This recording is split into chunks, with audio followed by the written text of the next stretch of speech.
kita masih di belajar Islam. Ya sekarang mungkin budaya baca masih belum tersosialisasi terbangun di Indonesia. Ya karena banyak faktor, misalkan harga buku yang sangat mahal, perpustakaan jauh, dan bahkan produktivitas menulis masyarakat Indonesia juga bisa dibilang jauh dibandingkan yang lain, karena mungkin penghargaan dalam tanda petik terhadap penulis itu juga masih jauh sekali. Nah, komentar Anda? Bukan curhat. Menulis tuh miskin.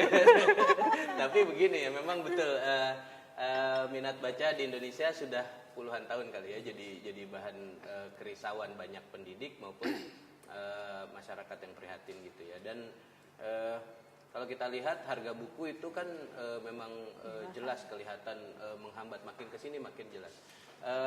Dengan adanya krisis di dunia dari 97 di Indonesia dan Asia Tenggara sampai sekarang di Eropa ya, Jepang juga kemarin sempat krisis, itu yang namanya ekonomi dunia batuk-batuk darah ini gitu kan. Dan daya beli masyarakat kebanyakan itu banyak yang menurun sebetulnya. Terjadi kesenjangan juga. Nah, tapi kesenjangan ini menjadi kata kunci yang menarik. Buku kemudian menjadi salah satu produk yang di Indonesia ini lebih diarahkan ke atas. Karena para penerbit juga panik. Karena kan para penerbit juga berpikirnya pendek. Dia harus survival, dia harus bikin buku yang bisa dibeli dengan segera. Salah satunya kemudian membebankan biaya yang macam-macam itu kepada pembeli. Dan pembeli yang punya daya beli adalah pembeli yang di atas. Bagaimana dengan di tingkat yang sebetulnya mayoritas masyarakat Indonesia, bangsa Indonesia kan bukan di lapis atas. Kalau saya definisikan misalnya, kalau kelas menengah itu antara orang yang berpenghasilan spending ya, mengeluarkan biaya hidup itu dari $2 per hari sampai ke $40 per hari. Nah, yang di bawah $2 itu hampir lebih dari 50%.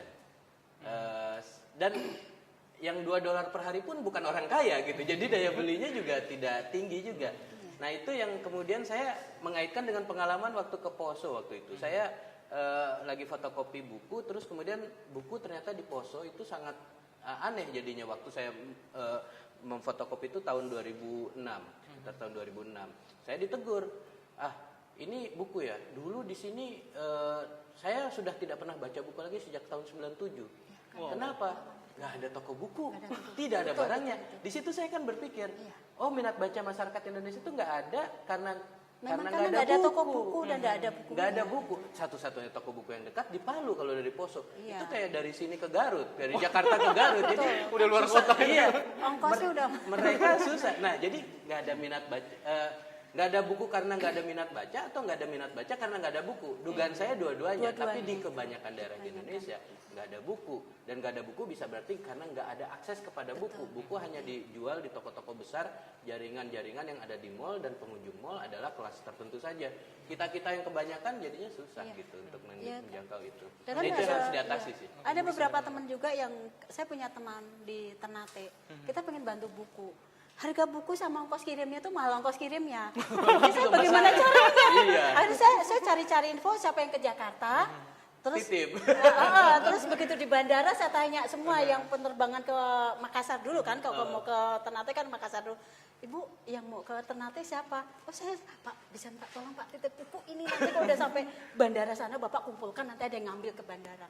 Jadi kita harus pinter-pinter ke caranya ke situ. Gitu ya. Nah lagi-lagi inisiatif warga kan. Wah bener-bener harus kreatif. Kalau inisiatif warga itu satu kayak gitu seperti Bu Kiswanti, harusnya juga kita memikirkan satu lagi yang in between-nya gitu, ada di tengah-tengahnya. Di antara negara dengan warga sebenarnya di samping ada komunitas, ada yang namanya pengusaha. Harusnya itu juga kita mulai aktif juga tuh, dari mulai menghimbau sampai mendesak agar ada semacam tanggung jawab sosial untuk membangun peradaban buku kita gitu. Tapi menurut Mas Hikmat dan Bu Kiswanti, optimis gak ke depan budaya baca kita semakin berkembang gitu? Ya sebagai closing statement. Saya sih optimis selalu ya, tapi untuk yang lainnya saya berharap beliau-beliau juga punya optimis bahwa ini adalah tanggung jawab kita bersama untuk menjadi cerdas semua. Saya Iran, kok di Filipina itu bekas jajahan, tapi mereka pada menguasai bahasa Inggris. Nah di kita bekas dijajah Belanda, nggak ada yang bisa bahasa Belanda. Apa yang terjadi? Jauh benar. Mas Hikmat sendiri gimana? Saya melihat Ibu Kiswanti, saya optimis lah jelas. Tapi kata seorang bijak kan sebetulnya pesimis itu tidak ilmiah, jadi nggak ada pilihan. Kalau pesimis terus kenapa? Nggak ngapa-ngapain. Iya. Satu-satunya Kita pilihan kita ya optimis. optimis. Artinya apa? Kita juga kan harus bekerja ya dalam sebatas Iya, kemampuan menyebarkan kita. energi dengan membangun silaturahmi. Ada silaturahmi berarti ada energi. Oke, alhamdulillah ya, diskusi kita ditutup dengan optimisme bahwa dan dengan adanya Bu Kiswanti Mas Hikmat menyebarkan energi insya Allah ke para pemirsa di rumah. Amin. Terima kasih atas kehadirannya Bu Kis, terima kasih Mas Hikmat. Ya karena waktu juga yang memisahkan kita sebenarnya masih banyak yang mau kita bicarakan dan masih luas. Tapi para pemirsa, bagi Anda yang ingin mengirimkan kritik dan saran silahkan kirim ke Facebook dengan nama Belajar Islam atau Twitter @belajarislam_id. Saksikan terus program Belajar Islam setiap hari pukul 8-9 malam hanya di MNC Muslim channel 97. Saya dan kru yang bertugas undur diri. Ketemu lagi di lain kesempatan. Wabillahi taufiq wal hidayah. Assalamualaikum warahmatullahi wabarakatuh.